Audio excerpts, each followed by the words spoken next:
പാക് പ്രധാനമന്ത്രി ഷഹബാസ് ഷെരീഫ് എവിടെയാണെന്ന് മാത്രമല്ല, പട്ടാള മേധാവി ആരാണ് എന്നുള്ള കാര്യത്തിലും യുദ്ധമുഖത്ത് നിൽക്കുമ്പോഴും പാകിസ്ഥാനിൽ നിന്ന് വ്യക്തതയില്ല എന്നുള്ളതാണ് ഏറ്റവും പ്രധാനപ്പെട്ട കാര്യം. അതിനൊപ്പം തന്നെ പാകിസ്ഥാൻ ഇപ്പോൾ എങ്ങനെയാണ് ആഭ്യന്തര പ്രശ്നങ്ങൾ കൈകാര്യം ചെയ്യാൻ പോകുന്നത് എന്നുള്ളത് സുപ്രധാനമായ കാര്യമാണ്. പ്രത്യേകിച്ച് ബലൂചിസ്ഥാൻ ലിബറേഷൻ ആർമി അവിടെ ശക്തമായ മുന്നേറ്റം നടത്തിയിരിക്കുന്നു എന്നുള്ള വിവരമാണ് പുറത്തു വരുന്നത്. ഇന്ത്യൻ ആക്രമണം അവരുടെ അതിൻ്റെ ഒരു അഡ്വാൻറ്റേജ് എടുത്തുകൊണ്ടാണ് BLA അവിടെ വലിയ മുന്നേറ്റം ബലൂചിസ്ഥാനിൽ നടത്തിയിരിക്കുന്നത്. കൊറ്റ പൂർണ്ണമായും അവർ പിടിച്ചു എന്നുള്ള വിവരങ്ങളാണ് പുറത്തു വന്നിരിക്കുന്നത്. മാത്രമല്ല, അതിന് കുറേ ദിവസങ്ങളായിട്ട് ഇന്ത്യയും പാകിസ്ഥാനും തമ്മിലുള്ള സംഘർഷം ആരംഭിക്കുന്ന ഘട്ടത്തിൽ തന്നെ ബലൂചിസ്ഥാനിൽ BLAയുടെ ഭാഗത്ത് നിന്ന് വലിയ പ്രതിരോധ നീക്കങ്ങൾ പാക് ആർമിക്കെതിരെ ഉണ്ടായിട്ടുണ്ട്. ഏറ്റവും ഒടുവിൽ ഇന്ന് രാവിലെ തടവുകാരുമായി പോയ പാക് ആർമിയുടെ വാഹനത്തിൽ നിന്ന് ബലൂച്ച് തടവുകാരെ പിടിച്ച് രക്ഷപ്പെടുത്തിയ ശേഷം ആ വാഹനത്തിലുണ്ടായിരുന്ന 7ഓളം പാക് പട്ടാളക്കാരെ ബോംബ് വെച്ച് തകർക്കുന്ന ദൃശ്യങ്ങൾ പുറത്തു വന്നതാണ്. അപ്പോൾ അവിടെ BLAയുടെ ഭാഗത്ത് നിന്ന് ശക്തമായ ഒരു മുന്നേറ്റം പാക് പട്ടാളത്തിന് നേരെ ഉണ്ടായിട്ടുണ്ട്. അപ്പോൾ ഇന്ത്യൻ ആക്രമണം നേരിടുന്ന ഒരു ഘട്ടത്തിൽ ബലൂചിസ്ഥാനെ പിടിച്ചു നിർത്താൻ BLAയെ എതിരിടാൻ തക്ക ശേഷി, ഇപ്പോൾ അതിനുള്ള ശ്രദ്ധ കൊടുക്കാനുള്ള ശേഷി പാകിസ്ഥാൻ പട്ടാളത്തിനുണ്ടോ എന്നുള്ള കാര്യവും സംശയമാണ്. അങ്ങനെ വരുന്ന ഒരു പശ്ചാത്തലത്തിലാണ് ബലൂചിസ്ഥാൻ പൂർണ്ണമായും BLAയുടെ അധീനതയിലേക്ക് വന്നു എന്നുള്ള വാർത്തകൾ പുറത്തു വരുന്നത്. അപ്പോൾ കൊറ്റ പൂർണ്ണമായും BLAയുടെ കയ്യിൽ വരുമ്പോൾ ബലൂചിസ്ഥാൻ്റെ വിമോചനം സാധ്യമായിരിക്കുന്നുണ്ടോ? പാകിസ്ഥാനിൽ നിന്ന് പുതിയൊരു രാഷ്ട്രം കൂടി അടർന്നു മാറുകയാണോ എന്നുള്ള സംശയങ്ങൾ ഉയരുന്നത്. ഇതിനൊപ്പം പാകിസ്ഥാൻ നേരിടുന്ന ഏറ്റവും വലിയ പ്രതിസന്ധി ആഭ്യന്തര രാഷ്ട്രീയമാണ്. അവിടെ ഇമ്രാൻഖാന് വേണ്ടി മുറവിളി കൂട്ടിക്കൊണ്ട് അയാളുടെ അനുയായികൾ തെരുവിലിറങ്ങിയിരിക്കുന്നു. ഇമ്രാൻഖാനെ മോചിപ്പിക്കണം എന്നുള്ളൊരു ആവശ്യമാണ് ഈ ഘട്ടത്തിൽ അവർ ഉന്നയിക്കുന്നത്. മാത്രമല്ല, പാക് പട്ടാളത്തിൻ്റെ തടവിൽ കഴിയുന്ന ഇമ്രാൻഖാൻ കഴിഞ്ഞ കുറേ കാലമായി ദുരിതം അനുഭവിക്കുന്നു, കൊടിയ പീഡനം അനുഭവിക്കുന്നു എന്നുള്ളത് ഇമ്രാൻഖാൻ്റെ പാർട്ടി നേതാക്കൾ നേരത്തെ ഉന്നയിച്ചിട്ടുള്ളതാണ്. മാത്രമല്ല, പ്രധാനപ്പെട്ട നേതാക്കളെ അടക്കം ഇമ്രാൻഖാനെ സന്ദർശിക്കാനുള്ള അവസരം കൂടി പാക് പട്ടാളം നിരാകരിക്കുകയും ഒക്കെ ചെയ്ത ഒരു വളരെ വൈകാരികമായ പ്രശ്നങ്ങൾ അവിടെ നിലനിൽക്കുന്നുണ്ട്. അതുകൊണ്ട് തന്നെ ഈ പട്ടാളം പ്രതിസന്ധിയിലായ, പാക് ഭരണകൂടം പ്രതിസന്ധിയിലായ ഈ അവസരം ഇമ്രാൻഖാൻ്റെ അനുയായികൾ അത് കൃത്യമായി വിനിയോഗിക്കുമെന്നുള്ള കാര്യം ഉറപ്പാണ്. അതിൻ്റെ ഭാഗമായിട്ടാണ് അവർ തെരുവിൽ മുദ്രാവാക്യവുമായി രംഗത്തിറങ്ങിയിരിക്കുന്നത്. തെരുവിൽ ഇറങ്ങുക എന്ന് പറയുന്നത് നൂറുകണക്കിന് ബൈക്കുകളിലുമൊക്കെ ആയിട്ട് വലിയ പ്രകടനം നടക്കുന്നു ഇസ്ലാമാബാദിൽ എന്നുള്ളതാണ്. അങ്ങനെ വരുമ്പോൾ ഇസ്ലാമാബാദ് കേന്ദ്രീകരിച്ച് ഇന്ത്യൻ ആക്രമണം, അതിനൊപ്പം തന്നെ ഇമ്രാൻഖാന്റെ അനുയായികൾ തെരുവിൽ. സൈന്യം ഒരു രാജ്യത്തിന്റെ ശക്തിയായി ഇന്ത്യയിൽ നോക്കൂ, ഇവിടെ പൂർണ്ണ സ്വാതന്ത്ര്യം നൽകുകയാണ് സൈന്യത്തിന്. കേന്ദ്ര സർക്കാർ ആവർത്തിച്ച കാര്യം വ്യക്തമാക്കുകയും ചെയ്യാണ് ഈ പഹൽഗാം ഭീകരാക്രമണം ഉണ്ടായതിന് തൊട്ട് പിന്നാലെ. പക്ഷേ പാകിസ്ഥാനിൽ ഈ സൈന്യത്തിനെതിരായിട്ടുള്ള ജനവികാരം അതിശക്തമാണ്.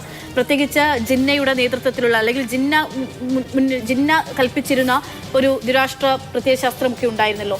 ആ തരത്തിൽ തന്നെയാണ് ഇപ്പോഴത്തെ കരസേനാ മേധാവിയുടെയും ഒരു നീക്കങ്ങളൊക്കെയും. ഭീകരരുമായിട്ടുള്ള, തൻ്റെ അധികാരം നിലനിർത്താൻ വേണ്ടി ഏത് തരത്തിലുള്ള വിട്ടുവീഴ്ചയ്ക്കും തയ്യാറാവുകയും രാജ്യത്തിന്റെ അഖണ്ഡതയെ തകർക്കുന്ന രീതിയിലുള്ള നീക്കങ്ങളൊക്കെ നടത്തുന്ന ഒരാളാണ്. അപ്പോൾ സൈന്യത്തിനെതിരെ ജനങ്ങൾ രംഗത്തെത്തുന്ന ഒരു അവസ്ഥ കൂടി പാകിസ്ഥാനിൽ ഉണ്ടാകും. തീർച്ചയായിട്ടും ഇനി വരുന്ന മണിക്കൂറുകളിൽ ഒരു പക്ഷേ ആ രീതിയിലുള്ള ഒരു ആഭ്യന്തര കലാപത്തിലേക്ക് പാകിസ്ഥാൻ പോയാലും അത്ഭുതപ്പെടേണ്ടതില്ല. കാരണം ഇന്ത്യ ജലയുദ്ധം ആരംഭിച്ചതോടുകൂടി അവിടെ കാർഷിക മേഖല വലിയ പ്രതിസന്ധിയിലായിട്ടുണ്ട്. അവിടെ അതുമായി ബന്ധപ്പെട്ട പ്രതിഷേധങ്ങൾ സജീവമാണ് എന്നാണ് സിന്ധു മേഖലയിൽ നിന്നടക്കം നേരത്തെ വന്ന റിപ്പോർട്ടുകൾ. അതിനൊപ്പം തന്നെ ഈ ഒരു ഭരണ പ്രതിസന്ധി കൂടി വരുമ്പോൾ, മാത്രമല്ല രാജ്യം ഇപ്പോഴുള്ള പട്ടാള സംവിധാനത്തിൻ്റെ കീഴിൽ ഒട്ടും സുരക്ഷിതമല്ല എന്ന ഒരു ഫീൽ ജനങ്ങൾക്ക് വരുമ്പോൾ അവർ തെരുവിലിറങ്ങുക തന്നെ ചെയ്യും. അത്തരം ഒരു ഫീൽ വരുന്ന സമയത്താണ് അസീം ഇന്ത്യക്കെതിരെ കർശനമായ വർഗീയ പരാമർശമടക്കമുള്ള ദുരാഷ്ട്രവാദമടക്കം ഉയർത്തിക്കൊണ്ടുള്ള ഒരു പ്രസംഗം നടത്തിയത്. അതിൻ്റെ പിറ്റേ ആഴ്ചയാണ് ഇന്ത്യയിൽ പഹൽഗാമിൽ ആക്രമണം ഉണ്ടായത് എന്നുള്ള കാര്യവും ചേർത്ത് വായിക്കേണ്ടതാണ്. ഏതായാലും പാകിസ്ഥാനെ സംബന്ധിച്ചിടത്തോളം വലിയ പ്രതിസന്ധിയിലൂടെയാണ് ഇപ്പോൾ ആ രാജ്യം കടന്നു പോകുന്നത് എന്നുള്ള കാര്യം വ്യക്തമാണ്. അത് പാകിസ്ഥാൻ ചോദിച്ചു വാങ്ങിച്ചതാണ്. അവിടുത്തെ നേരത്തെ അക്ഷയ സൂചിപ്പിച്ചതുപോലെ തന്നെ ഇന്ത്യയിൽ പട്ടാളത്തിനും പൂർണ്ണ സ്വാതന്ത്ര്യം ഇന്ത്യൻ സേനയ്ക്ക് നൽകിയിട്ടുണ്ട് ഈ രാജ്യം എന്ന് പറയുമ്പോഴും, ഈ രാജ്യം ഒരു ഭരണഘടനയിൽ നിൽക്കുന്ന കഴിയുന്ന രാജ്യമാണ്.